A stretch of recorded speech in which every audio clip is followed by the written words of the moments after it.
Welcome back to Gear and a Beer, where I talk about homebrew gear while drinking a homebrewed beer.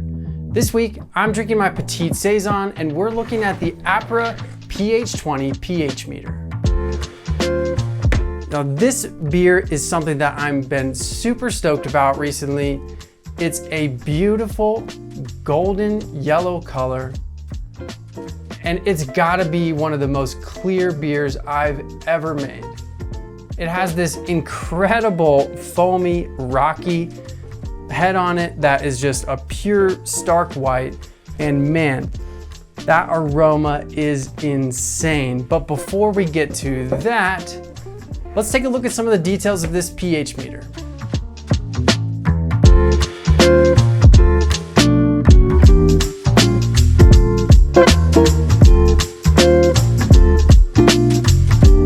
IP20 can make pH readings ranging from 0 to 14 pH, and it can do so in liquids ranging from 0 to 50 degrees Celsius.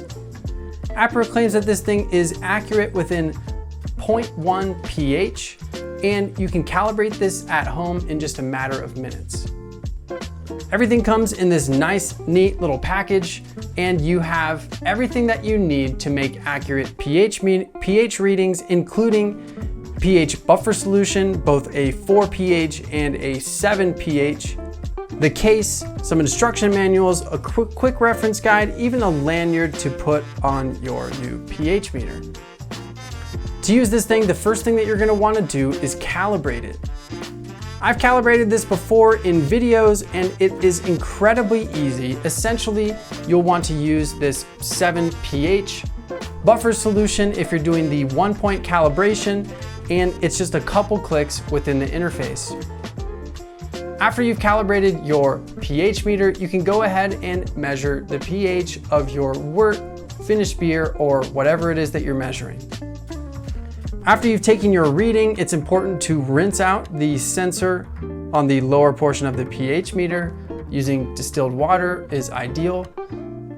Then go ahead and leave a little bit of liquid in there. This sensor actually needs to remain a little bit moist or damp as it's stored. So just pop a couple drops of distilled water is best, again, right into that cap before you go ahead and store it. I think some people think that they don't need a pH meter unless they're making sour beers, which couldn't be farther from the truth. I think everyone that's brewing beer needs to own a pH meter of some kind. Lagers, IPAs, sours, doesn't matter what you're making, pH is important to beer, period.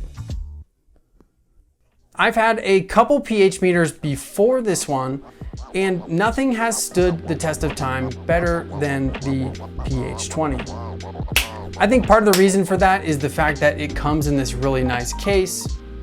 Another reason is that I've been keeping it nice and clean, nice and accurate with the buffer solution that's included in there.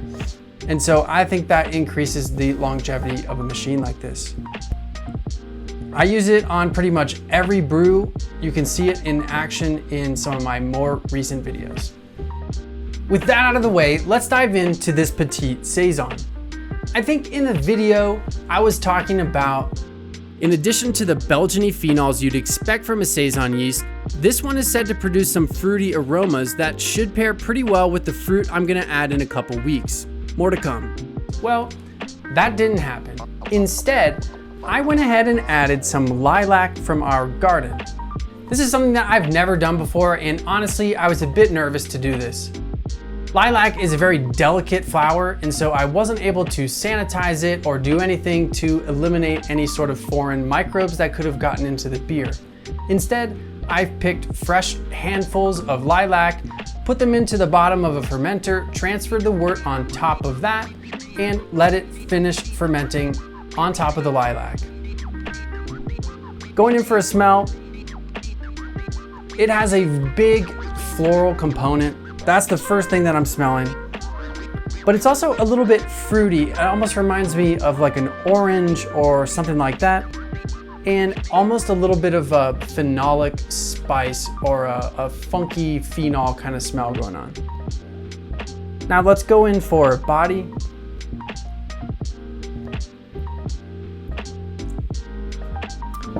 The body isn't exactly what I would expect.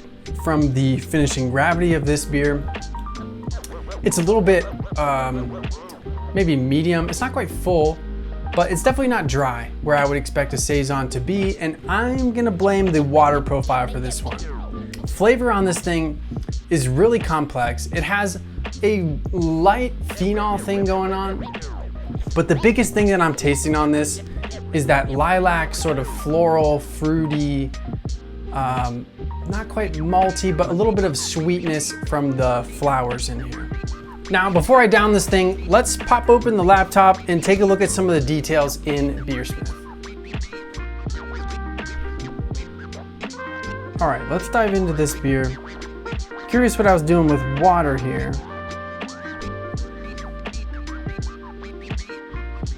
Okay, so it looks like I was using this yellow balanced profile, which makes total sense. If I did this again, I definitely wouldn't use a balanced profile. I would do something that favors the dryness. I want Saisons to be super dry and thirst quenching, and this balanced profile just isn't exactly what I needed. Now, besides that, let's look at some of the other details. Looks like I was using HBC 472, which honestly, I don't totally remember the characteristics of that. Let's take a look. Okay, it looks like HBC 472. Of course, it's an experimental variety. I get that. It looks like it's a joint venture between Haas and Yakima Chief, and it's the result of open pollination. It's described as oak, bourbon, coconut, vanilla, citrus, and sweet fruit. And you can see on this graph that it's heavily favoring that sweet fruit. So I'm gonna guess that some of that sweetness that I'm getting is not just from the lilac, it's also from this HBC 472 hop. Moving through the rest of the recipe, it looks like the majority of our malt was a Pilsen from Proximity. We also used some white wheat and some carapils. The head on this has faded quite a bit from when I first poured it, but man, when you first pour this thing, it's foamy, fluffy, and just a beautiful stark white. So I'm really happy with the adjuncts that are in here, or the carapils and the wheat. That's definitely aiding in some of that head. Also, I set this up, I think, at 30 PSI, and my plan was to go for about 3 days, excuse me, to carbonate it. And I ended up going much longer than that. I think in this case, that ended up working out pretty well. What I've been doing the last few days is just purging the keg every morning when I wake up and come into my office. And that has allowed some of that CO2 from the overcarbonation to escape, and it left me with a really frothy, foamy, beautiful head. We're also using the rustic yeast from Imperial. And I think that's lended a really nice character to this. It's not overly phenolic. It's just that right amount of phenols that you want. It's definitely dried it out. The final gravity, it looks like, that I measured was about 1010, which was slightly lower than the estimated. I also overshot my OG by just a little bit. So let's see. It looks like this ended up being about 5%, and I was shooting for about 4.6%.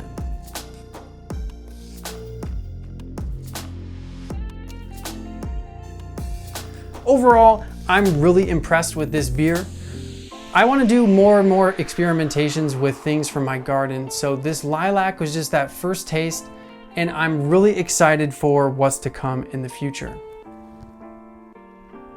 With that said, if you like this video, let me know in the comments and consider subscribing so you don't miss the next one. Thanks for hanging out with me today. I'll see you again soon.